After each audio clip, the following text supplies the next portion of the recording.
All right, there we go. And now I share my screen.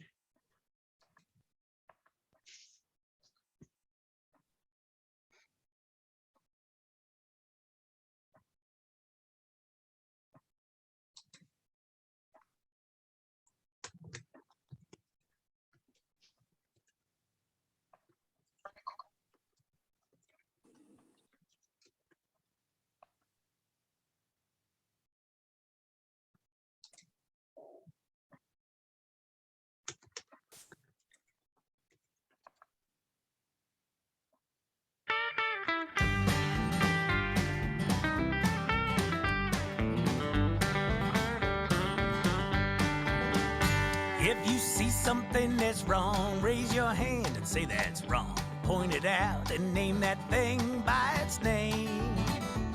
Don't stand by and stare. If it's wrong, it's your affair. Don't be quiet, make a riot, be a pain. Be a pain, shout about it and complain. Ignore the crowd and go against the grain. Don't be polite, raise your voice and do what's right. Be a pain, be a pain, be a pain. When Rosa Parks sat on that bus, she chose to make a fuss. She chose to break the rules and take the blame. Her choice to sit and fight helped to bring on civil rights, because one strong woman chose to be a pain. Be a pain, shout about it and complain. If they say you have to move, say I'll remain. Don't be polite, raise your voice and do what's right. Be a pain, be a pain, be a pain. Harvey Milk chose to run for the council board and won, even though folks said you can't because you're gay. One brave LGBTQ elected leader ran and knew you can change things if you choose to be a pain. Be a pain, shout about it and complain. Tell them I won't let you make me feel ashamed. Don't be polite, raise your voice and do what's right. Be a pain, be a pain, be a pain.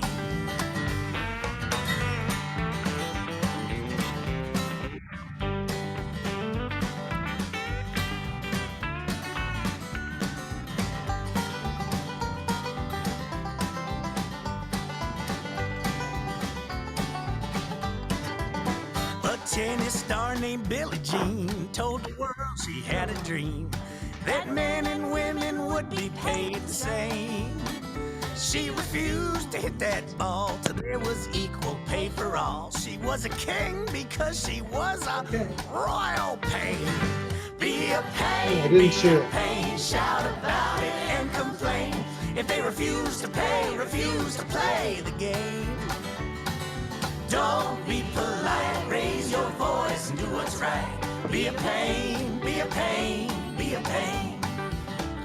Kids from Parkland led the fight for something they all knew was right. They said it's time for us to finally make a change.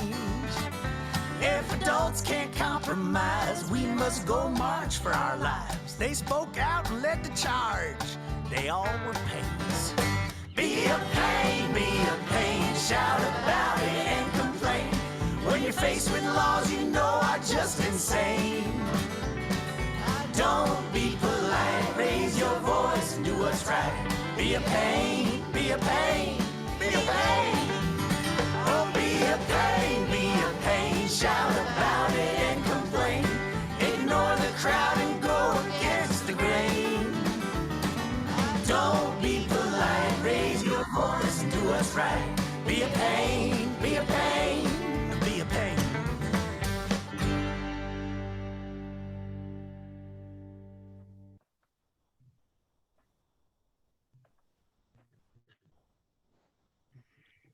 I saw a lot of Unitarians in that video. And here's Bobby with the chalice lighting.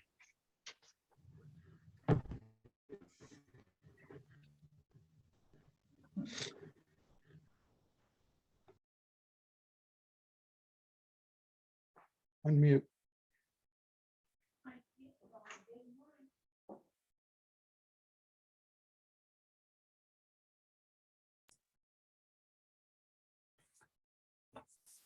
This chalice lighting is by Sean Trapp.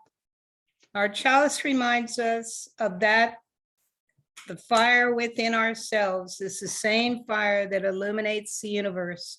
It is our reminder that all is connected, even though the space of the void is vast and our experience here is but a blip in the cosmic timeline.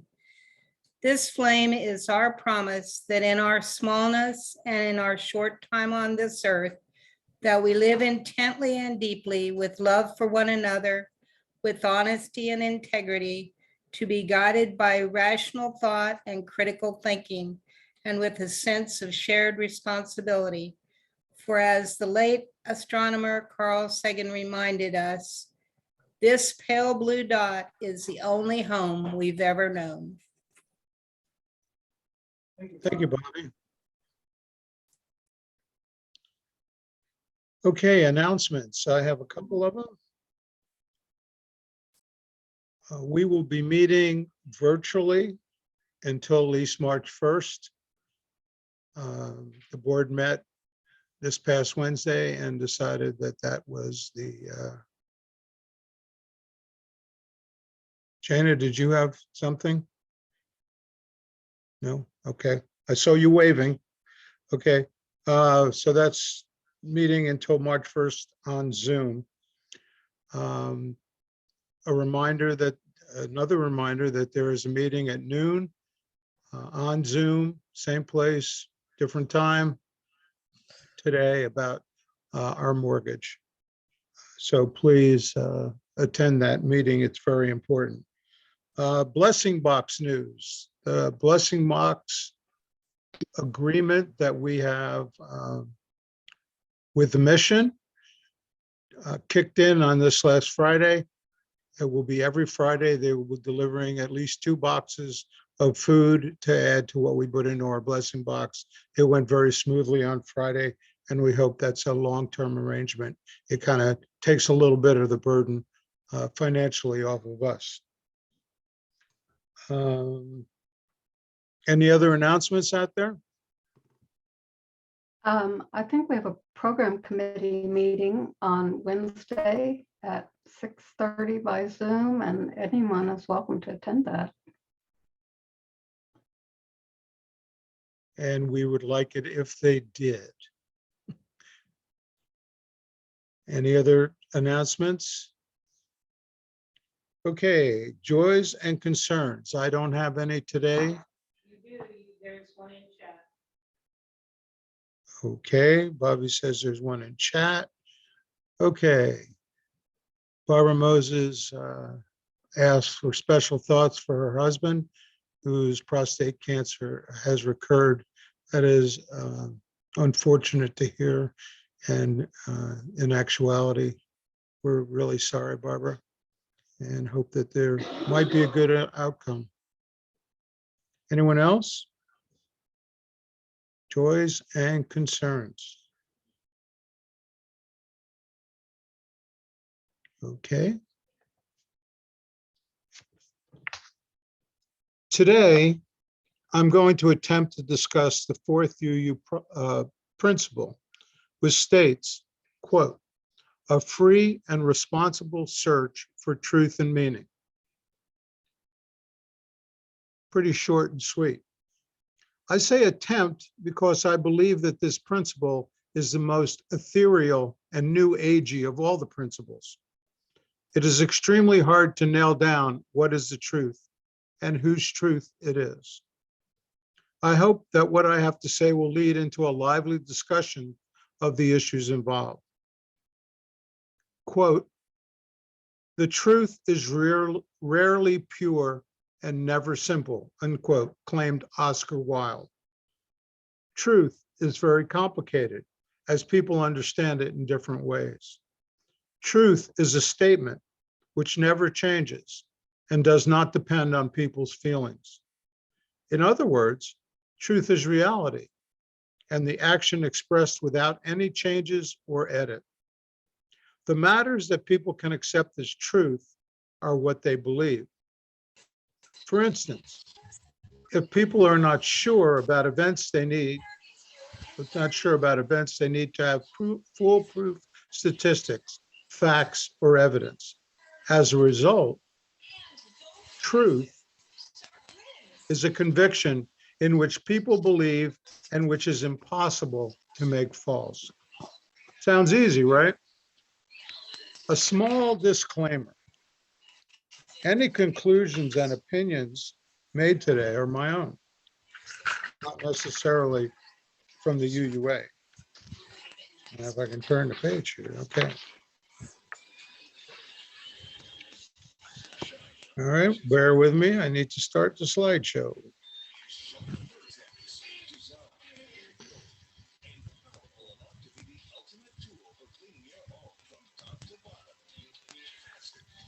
Could everybody please make sure they're muted? I'm hearing some radio somewhere.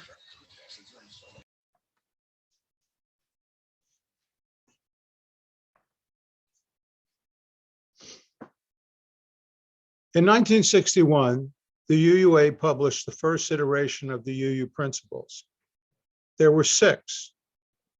Truth and meaning were not explicitly called out. The closest they got to our 4th principle was the 2nd principle, which states, quote, to cherish and spread the universal truths taught by the great prophets and teachers of humanity in every age and tradition, immemorably summarized in the Judeo-Christian heritage as love to God and love to man. To our ears and eyes, this may sound a little off and archaic. There's a hint of dogma there, and it assumes that the great prophets and teachers had it right. And that's what we should all believe. The principles have evolved. We as UUs have evolved. Today, it is left to the individual to decide if the teachers of old had value in their teachings. The UUA, in its infinite wisdom, has simplified and refined the principles. In my eyes, the current principles are more easily applied across the diversity of UUs. And for the UU youth, the Tapestry of Faith programs further simplify the 4th principle to, quote, everyone can search for truth. So, what does that mean to us as lay UUs? In my opinion, it means something different to each and every one of us. For one thing, we each come to UU-ism,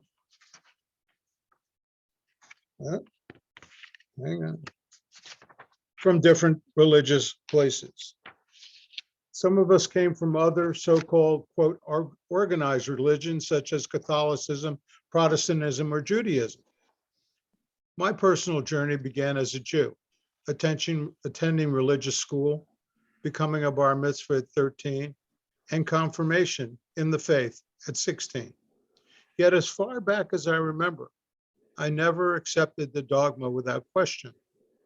To my teachers, parents, and rabbis' consternation, I was always questioning the truth of what they were trying to teach me. Throughout my high school years, I even attended other houses of worship with friends of other faiths. Nothing felt right. Let me share a story of one of the more pivotal events in my Jewish history. I was very active in my temple youth group. In my junior year, I heard via my parents and adult cousins that our congregation, Temple Emmanuel, was going to have a congregational meeting to vote on whether to renew the contract of our rabbi, Rabbi Rose. My friend, would you please mute everybody?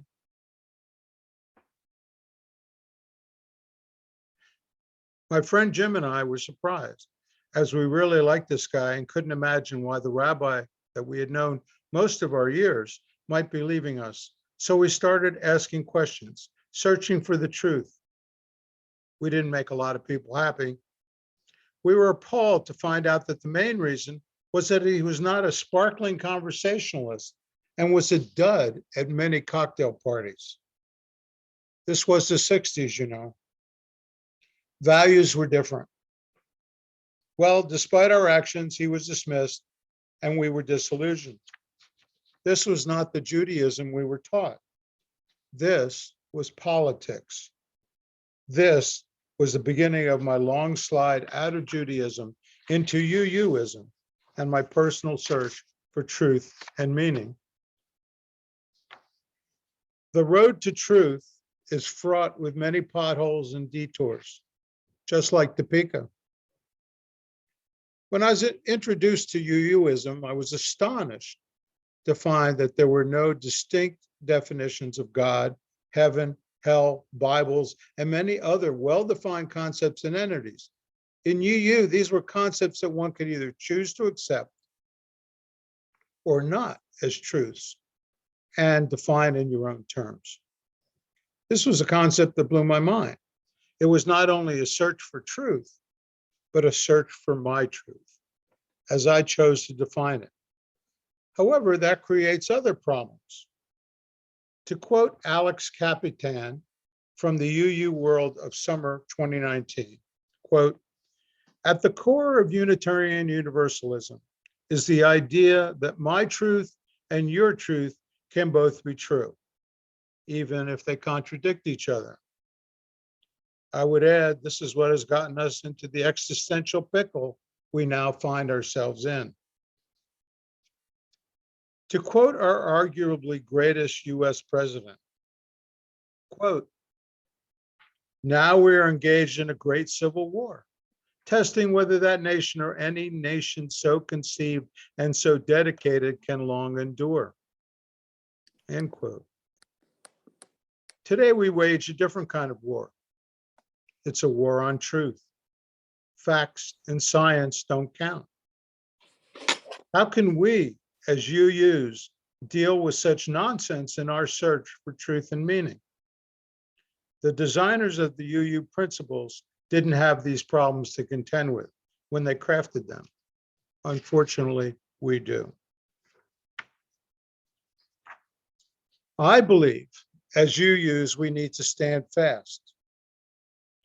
A free and responsible search for truth and meaning entails teaching our children and grandchildren how to seek out the truth in all things and to trust fact-seeking, whether it is being applied to things like elections, pandemics, climate, or civil rights. Standing fast is hard, especially in this age of fake news, podcasts, and politicians teaching sedition. UUs have a duty to continue to provide the beacon of truth and rationality in this sea of misinformation.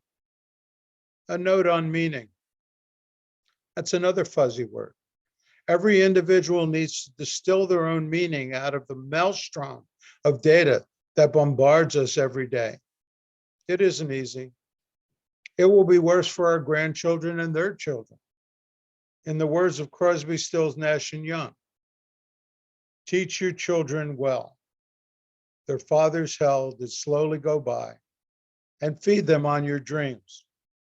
The one they pick's the one you'll know by.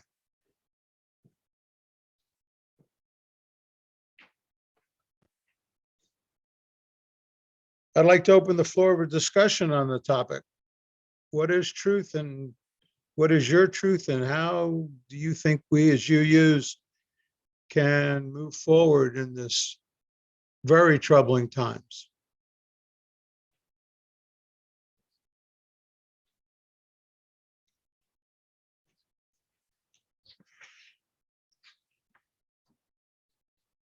Jean keeps getting kicked off. I'm not kicking her off. Unfortunately, it sounds like Janine's having internet problems. Go ahead, Lou, unmute. Well, for me, at least, science was my first acquaintance with what I thought was a good method for finding truth. Growing up in the Methodist Church, I'd hear people talk every Sunday about invisible beings that they were sure existed, and it just baffled me. But when I first heard about the scientific method, I thought, yes, here is solid rock. I also, I really think science is one thing that can unite the whole world because it's a common method for everybody. But there are a lot of truths probably that science doesn't reach. Some of the things that we care the most about. I mean, science will never, I don't think, tell us what happens after death, for example. Journalism is another source of truth, I think, because journalists have a method for ferreting out the truth. They know how to find the right information sources and to compare them. There's a third source of truth, but I just cannot remember it. I hope somebody else does.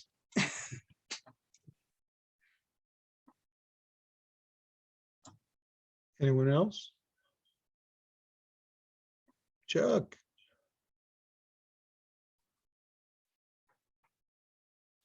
I think the word truth has several different meanings.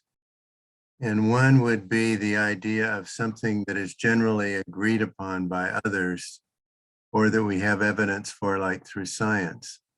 But a lot of people these days seem to be talking about my truth, something about their experiences that other people wouldn't necessarily know or have a similar way of thinking about.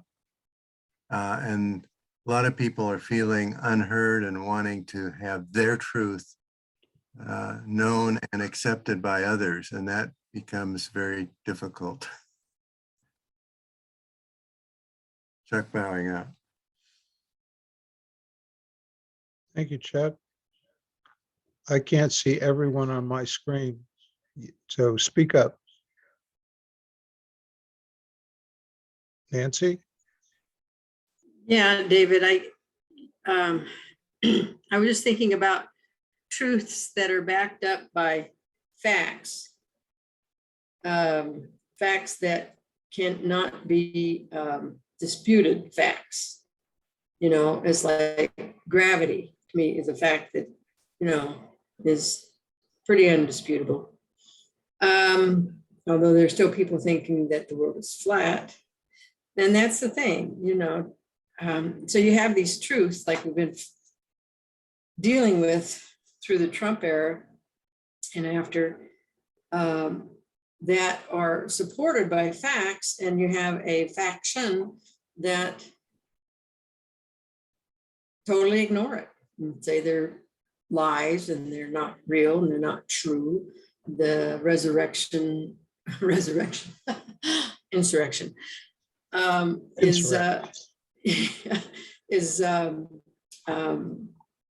tourist group. And that just baffles me. And I can't wrap my head around it. I don't understand it.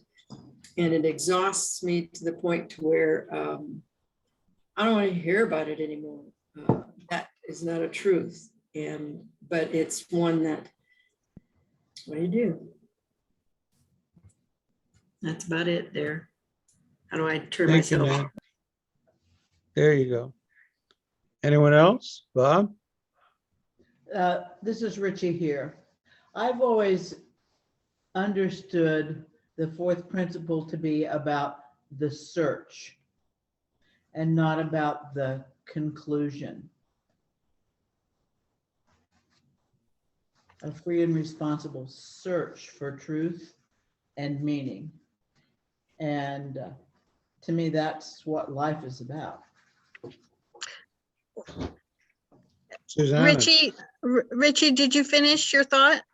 I did. Okay, well, I wanted to piggyback on that because that's exactly what I was thinking. I didn't know if I was really out in the blue on this, but that's how I understood it as well.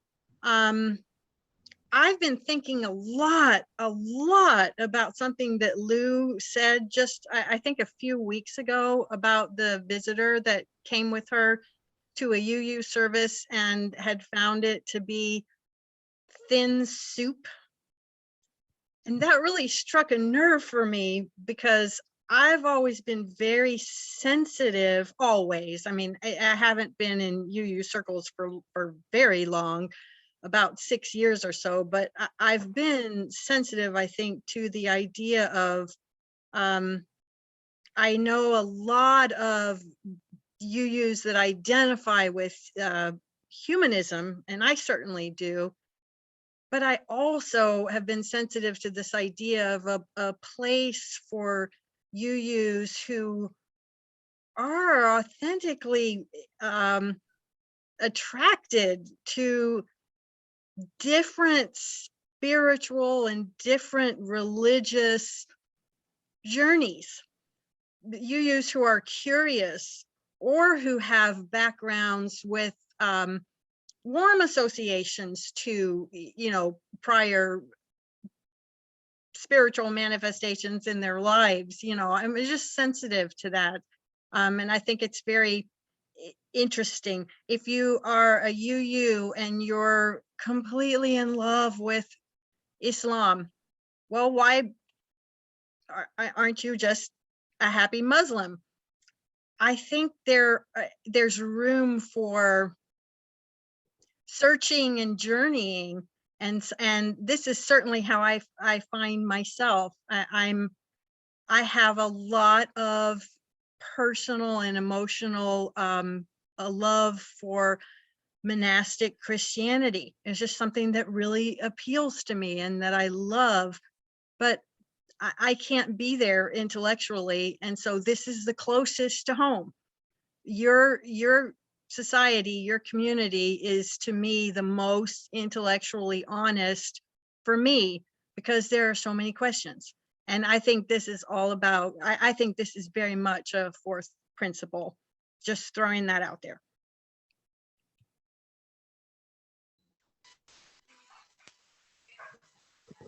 I'd like to respond to a couple of things there. Yes, I have the same sensitivity, Susanna. And an old friend that I still run into once in a while, like at the music festival, Winfield, refers to UUs as utilitarians.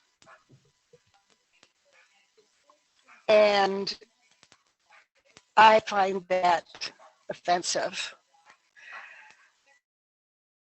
especially since he's never set foot in it, I don't think.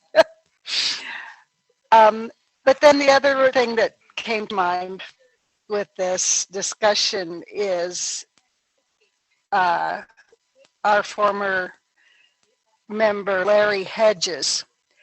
And one of the early things I remember him saying was, when he was trying to explain UU to, I don't know if it was me or somebody else, but he said that it was a search for truth with a small t.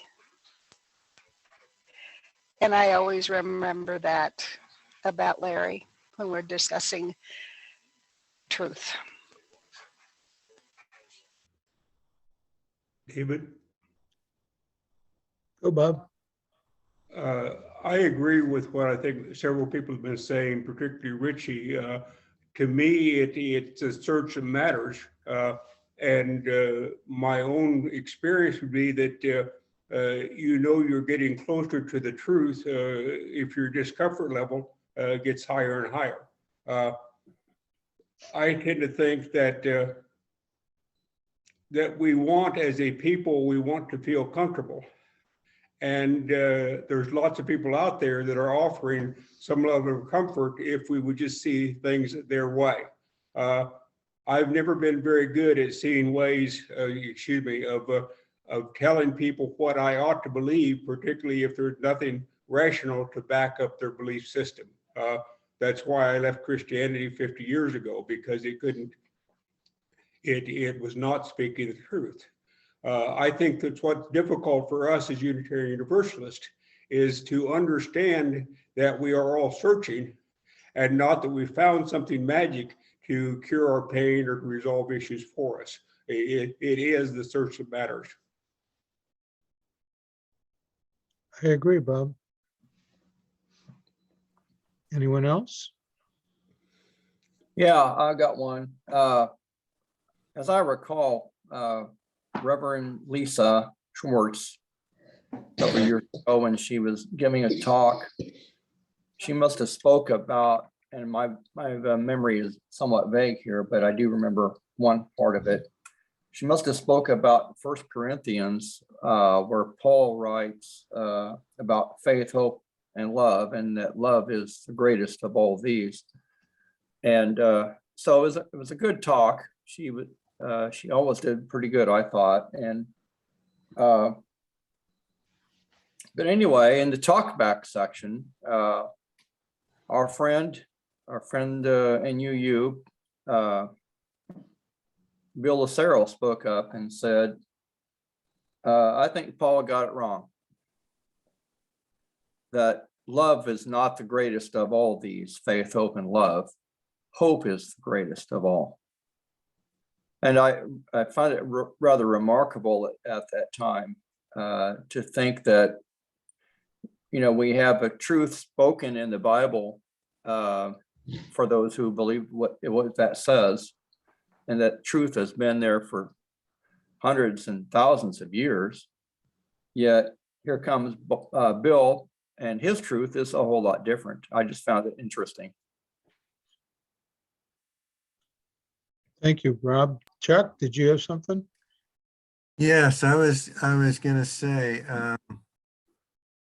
in repeating the wording of that principle, the word responsible is in there. Responsible search for truth and meaning. And that's one of the things that I value about Unitarians and Universalists, is that idea of not only looking for something that confirms something I already believe, but considering what information I find and what other people have to say in taking account of how reasonable my beliefs are. And also, my beliefs are somewhat impermanent. I've changed a lot of beliefs over the years as I've gotten new information that sort of questions the accuracy of what I believed in the past. So just wanted to throw that in. Thank you, Chuck. Anyone else? Yeah, I'd like to thank Richie for drawing my attention back to the fourth principle as I went off on my little other truth thing.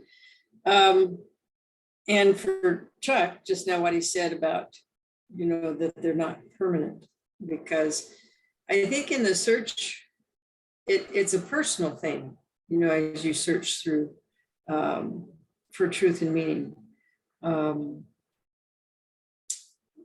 Through I don't know, I'm 72, and I know that throughout my life I've always been searching for something, not always sure of it, but when you hit it, you have kind of these little epiphanies through life of where you go, now that means something, that says something to me, and that becomes like a truth I'm going to carry for as long as I carry it.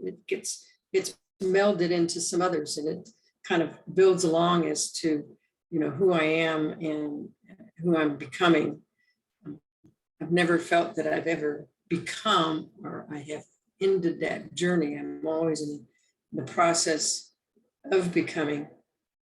But what I learn along the way, and what I find that I resonate to as true to me,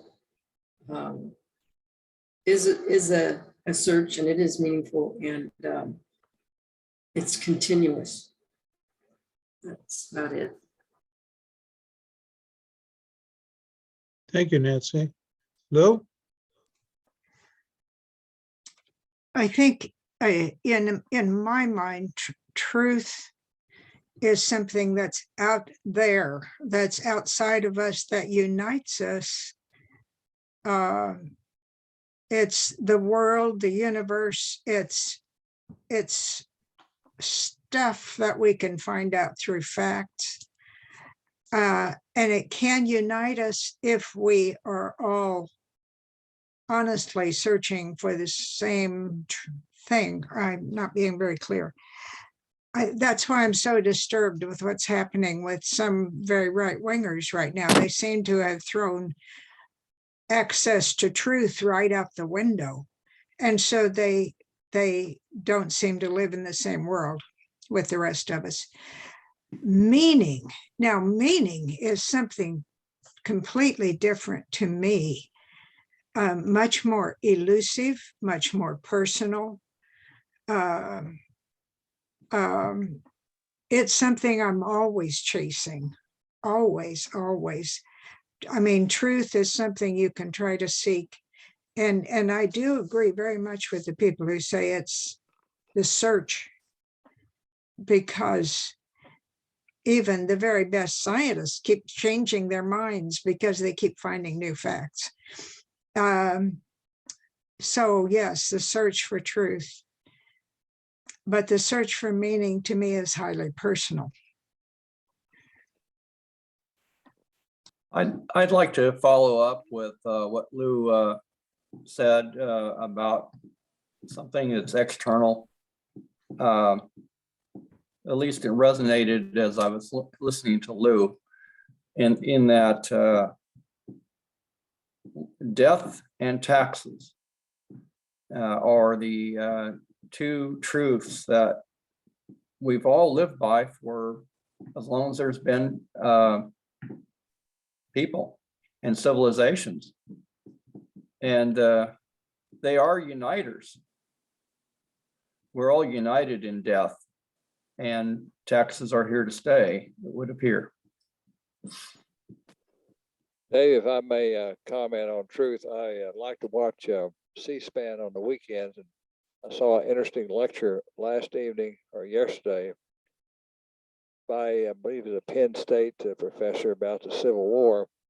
You know, we all understand and believe that Lincoln was the great emancipator, but this professor explained that he only emancipated blacks in the states in rebellion. He did not emancipate the blacks in Missouri and Kentucky and other states, which I thought was quite interesting. I did not know that. So that's a new truth for me.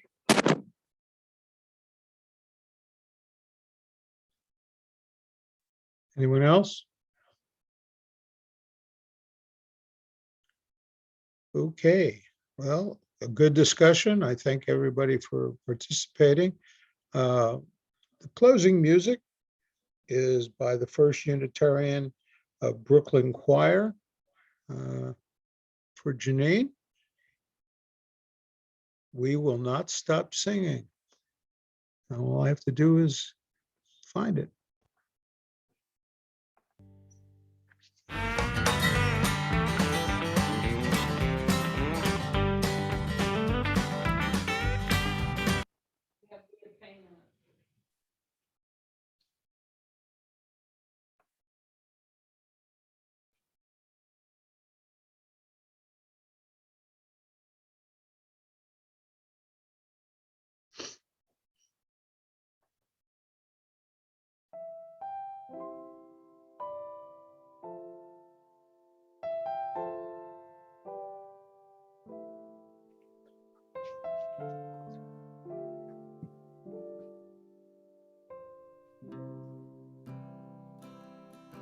We will not stop singing.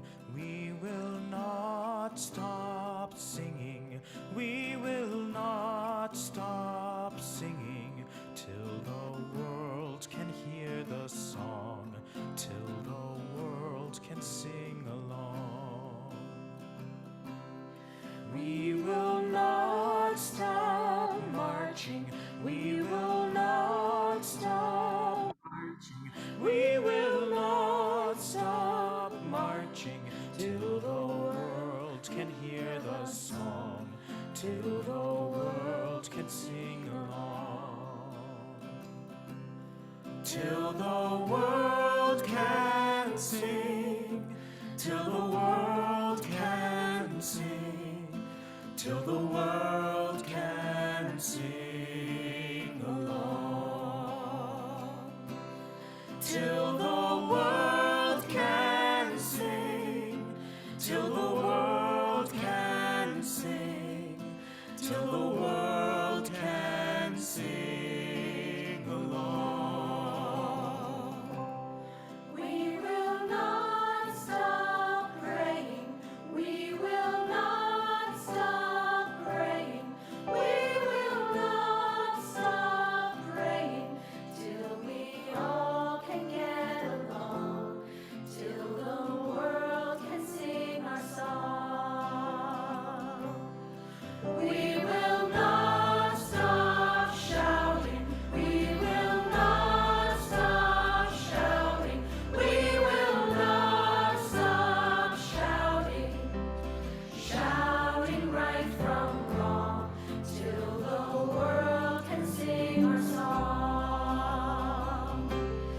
Till the world can sing, till the world can sing, till the world can sing along.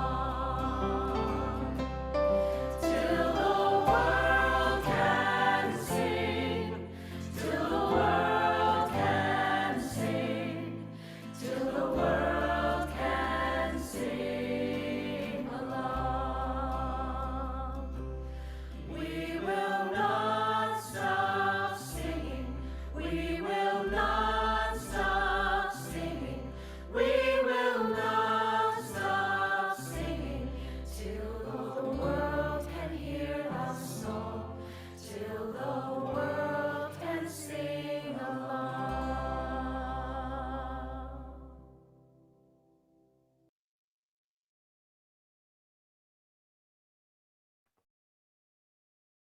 I want to thank everybody for joining us today. Don't forget, in 45 minutes, or maybe 46 minutes, we have a congregational meeting to discuss and resolve the issue with our mortgage. So we will see you all then in 45 minutes. Thank you, Kathy. Enjoy your lunch.